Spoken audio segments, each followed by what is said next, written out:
क्या हुआ जब एक साधु को राम मंदिर में घुसने से रोक दिया गया और फिर उस दिव्य चमत्कारिक साधु ने अपना जो चमत्कार दिखाया उसे देखकर मोदी सरकार के भी रोंगटे खड़े हो गए। यह घटना उस समय की है जब तकरीबन 500 वर्ष का इंतजार खत्म होने वाला था और प्रभु श्री राम लल्ला के भव्य मंदिर का प्राण प्रतिष्ठा समारोह होने वाला था। सभी लोग बेहद खुश थे क्योंकि यह उन सब कार सेवकों का बलिदान का प्रतीक था जिन्होंने हंसते मंदिर के लिए अपने प्राणों का बलिदान दे दिया। लेकिन जब पता चला कि राम मंदिर की प्राय प्रतिष्ठा के लिए 22 जनवरी 2024 का दिन तय किया है तो पूरे देश में खुशी की लहर दौड़ पड़ी। लेकिन सभी लोगों से आग्रह किया गया था कि कोई भी 22 जनवरी के दिन अयोध्या न आए, क्योंकि उस दिन केवल देश की बड़ी बड़ी हस्तियों को ही प्राण प्रतिष्ठा में सम्मिलित होने का न्योता दिया गया था। देश के प्रधानमंत्री नरेंद्र मोदी ने देश के समस्त नागरिकों से 22 जनवरी के दिन दिवाली बनाने की विनती की थी और 23 जनवरी से सभी को अयोध्या आने के लिए निमंत्रण दिया था। लेकिन ऐसा कहा जाता है कि पौराणिक समय में राम मंदिर को बचाने के लिए कई दिव्य साधु संतों ने मुगलों के सामने युद्ध किया और उन्हें एक बार पराजित भी किया। इस युद्ध में तकरीबन 4000 साधुओं ने अपने प्राण गंवाए थे। तो जब राम मंदिर का इतना बड़ा प्राण प्रतिष्ठा का समारोह होने वाला था तो देश विदेश से कई साधु 22 जनवरी के दिन अयोध्या पहुंचने के लिए रवाना हुए। इन्हीं साधुओं में से एक साधु का नाम था बाल मुकुंद जी महाराज, जिनका जन्म मुस्लिम परिवार में हुआ था। लेकिन बढ़ती उम्र के साथ उन्हें एहसास हुआ कि सनातन ही सत्य है। उन्होंने महसूस किया कि सनातन संस्कृति में 33 कोटि देवी देवता है जिनके संदर्भ में शास्त्रों में वर्णन मिलता है और अन्य धर्म के जो ईश्वर है वह खुद को केवल भगवान का संदेश वाहक बताते हैं। लेकिन केवल एक भगवान श्री कृष्ण ही है जो डंके की चोट पर रहते हैं कि मैं ही भगवान हूं। 5 साल की उम्र में उन्होंने अपना घर बार त्याग दिया और सनातन धर्म में शरणागति ले ली। इसके बाद में पूरी तरह से सनातन की ही हो गए। यह बात बहुत कम लोगों को पता थी कि उनका जन्म एक मुस्लिम परिवार में हुआ था।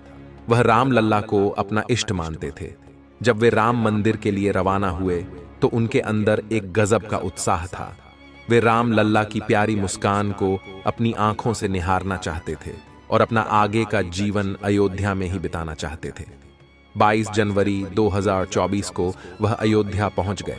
वे राम लल्ला के दर्शन करना चाहते थे, लेकिन उस दिन किसी भी आम श्रद्धालु के लिए दर्शन खुले नहीं थे।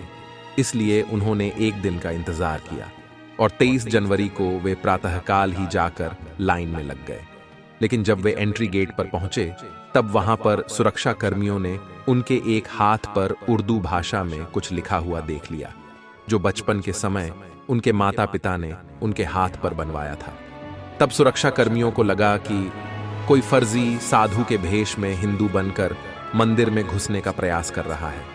उन्हें वे साधु महाराज कुछ गलत लग रहे थे और मंदिर की सुरक्षा को ध्यान में रखते हुए उन साधु महाराज को राम मंदिर में जाने से रोक दिया गया और पुलिस पूछताछ करने के इरादे से उन्हें पुलिस स्टेशन लेकर चली गई। यानी एक भक्त अपने भगवान से दूर हो गया। लेकिन किसी को भी इस बात का अंदाजा नहीं था कि आगे बहुत बड़ा चमत्कार होने वाला था, क्योंकि राम लल्ला अपने भक्तों से बड़ा प्रेम करते हैं और उनके भक्त उनसे दूर चले जाए यह उन्हें बिल्कुल भी बर्दाश्त नहीं होता। इसके बाद पुलिस वाले उन साधु महाराज को नजदीकी पुलिस चौकी पर ले गए। वहां पर उन्हें घंटों बिठाया और उनके साथ बड़ा ही गलत बर्ताव किया, क्योंकि सभी को लग रहा था कि यह कोई फर्जी बाबा है। लेकिन बाल मुकुंद जी का कहना था कि उनका जन्म भले ही मुस्लिम घराने में हुआ, लेकिन वह सनातन को अपना चुके हैं। उनके रोम रोम में राम बसे हैं। तब सच का पता लगाने के लिए वहां पर एक दिग्गज पंडित को बुलाया गया, जिन्हें शास्त्रों का खूब ज्ञान था। तब उस विशेषज्ञ पंडित ने उन साधु महाराज की परीक्षा लेना शुरू कर की। उन्होंने बाल मुकुंद जी से महामृत्युंजय मंत्र, 4 वेदों का अर्थ, 16 संस्कार व ऐसे हिंदू धर्म से संबंधित 10 सवाल पूछे और उन्होंने एक एक सवाल का विस्तार से बहुत अच्छा जवाब दिया। सभी लोग हैरान हो गए और सभी को विश्वास हो गया कि इन साधु महाराज का जन्म भले मुस्लिम घराने में हुआ हो, लेकिन अब यह पूरी तरह से सनातन को अपना चुके हैं। और एक दिव्य चमत्कारिक सनातनी साधु महाराज बन चुके हैं। सभी ने उनके चरण स्पर्श किए और सम्मान पूर्वक पुनः उन्हें अयोध्या राम मंदिर दर्शन के लिए छोड़ दिया गया। लेकिन जब वे प्रातःकाल में राम मंदिर दर्शन के लिए लाइन में लगे थे, तब वहां भीड़ काफी कम थी। लेकिन दोपहर तक जब वे पुनः वहां पहुंचे तो भीड़ की संख्या काफी बढ़ चुकी थी, क्योंकि उस दिन तकरीबन 5 से 6 लाख श्रद्धालुओं ने राम लल्ला के दर्शन किए थे। फिर भी राम नाम लेकर वह लाइन में लग गए। लेकिन कहते हैं, न भगवान कभी भी अपने भक्तों के साथ अत्याचार नहीं करते, वह उनकी परीक्षा लेते हैं। लेकिन जब भक्त उस परीक्षा में सफल हो जाता है तो उसकी नया पार भी लगा देते हैं। ऐसे ही जब बाल मुकुंद जी महाराज दोपहर के समय राम लल्ला के दर्शन के लिए लाइन में लगे हुए थे, तभी वहां पर एक छोटा सा बालक आया जिसने उनका हाथ पकड़ा और एक अन्य रास्ते से उन्हें राम मंदिर के अंदर ले जाने लगा। वे चमत्कार अपनी आंखों से देख रहे थे कि कोई भी सुरक्षाकर्मी उस बच्चों को रोक नहीं रहे थे। उन्हें ऐसा लग रहा था मानो वह बच्चा मंदिर के मुख्य पुजारी से जुड़ा हो। कुछ ही देर में वह बच्चा उन्हें राम मंदिर के अंदर ले गया, जहां बाल मुकुंद जी ने राम लल्ला के बहुत अच्छी तरह से दर्शन किए।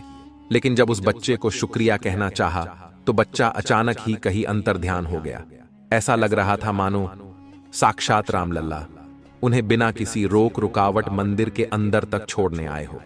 इसके बाद उन्होंने वहां पर उपस्थित कई सुरक्षा कर्मियों से उस बच्चों के बारे में पूछा, लेकिन सभी का कहना था कि आप तो मंदिर के अंदर अकेले आ रहे थे, आपके साथ कोई भी बच्चा नहीं था। ये चमत्कार देखकर उन दिव्य साधु महाराज के भी रोंगटे खड़े हो गए, क्योंकि जिस प्रकार रस खान को भगवान श्री कृष्ण बाल रूप में मिले थे, इस तरह से आज बाल मुकुंद जी को भी राम लल्ला ने बाल स्वरूप में दर्शन दिए थे। यह उनके लिए ऐतिहासिक पल था। इससे हमें यह भी समझ आता है कि व्यक्ति का जन्म चाहे किसी भी धर्म में हुआ हो, चाहे किसी भी जाति में हुआ हो, मनुष्य धर्म और जाति के नाम पर भेदभाव कर सकता है, लेकिन भगवान की नजरों में हम सभी उनके बच्चे होते हैं और वह सभी भेदभाव को हटाकर अपने भक्तों को स्वीकार करते हैं और अपने भक्त को दर्शन भी देते हैं। ऐसी एक चमत्कारी घटना सुरेखा वर्मा नाम की एक राम भक्त के साथ भी हुई। जब वह 25 जनवरी के दिन राम लल्ला के दर्शन करने के लिए अयोध्या पहुंची तो वहां पर भक्तों की भारी भीड़ थी। उनके पास एक पर्स था जिसके अंदर 26,000 रुपए रखे हुए थे। वह राम भक्ति में इतने लीन थी कि उस भीड़ में कब उनके हाथ से वह पर्स कहीं चला गया, उन्हें इस बात का अंदाजा नहीं हुआ।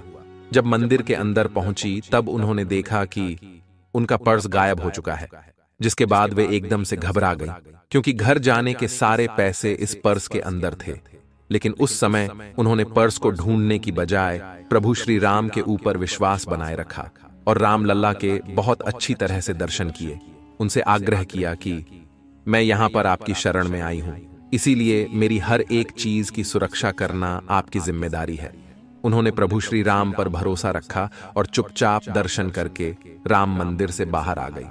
तभी उनके साथ एक बहुत दिव्य चमत्कार हुआ। जब वह पुलिस चौकी अपने पर्स को चोरी की शिकायत दर्ज करने गई, तब उसी पुलिस स्टेशन में एक फोन आया। उनका कहना था कि वह एक साधु महाराज बोल रहे हैं और उनके झोले में सुरेखा वर्मा नामक एक महिला का पर्स मिला है, जिसके अंदर रुपए भी है। उस समय सुरेखा जी वही पुलिस स्टेशन में मौजूद थी।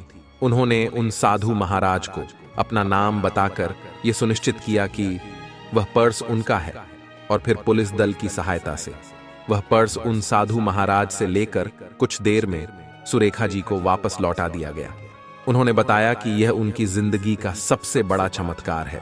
जाने अनजाने में मेरा पर्स उन साधु महाराज के झोले में गिर गया था, लेकिन प्रभु श्री राम ने जिस तरह चमत्कार दिखाकर उनका पर्स पुनः वापस मिलवाया। यह चमत्कार कोई साधारण चमत्कार नहीं था। एक से बढ़कर चमत्कार राम मंदिर में प्राण प्रतिष्ठा के पूर्व से लेकर आज तक देखे जा रहे हैं, क्योंकि इसी भूमि पर प्रभु श्री राम का जन्म हुआ था और शास्त्रों में इस भूमि को दिव्य भूमि कहा जाता है। तो यहाँ पर ऐसे चमत्कार होना काफी सामान्य बात है। इस पूरे घटनाक्रम को लेकर आपकी क्या राय है, नीचे कमेंट बॉक्स में बताइएगा। और वीडियो अगर आपको पसंद आई हो तो आप लाइक जरूर करें। अगर आपके साथ भी ऐसी कोई सत्य चमत्कारी घटना घटी है तो आप नीचे कमेंट बॉक्स में अवश्य लिखें। हम अपने चैनल के माध्यम से उसे दुनिया तक पहुंचाने का प्रयास करेंगे। रोजाना ऐसी सत्य चमत्कारी घटनाएं देखने के लिए हमारे चैनल को सब्सक्राइब करके बेल आइकन को प्रेस कर लें। अभी के लिए दर्शकों, हर हर महादेव।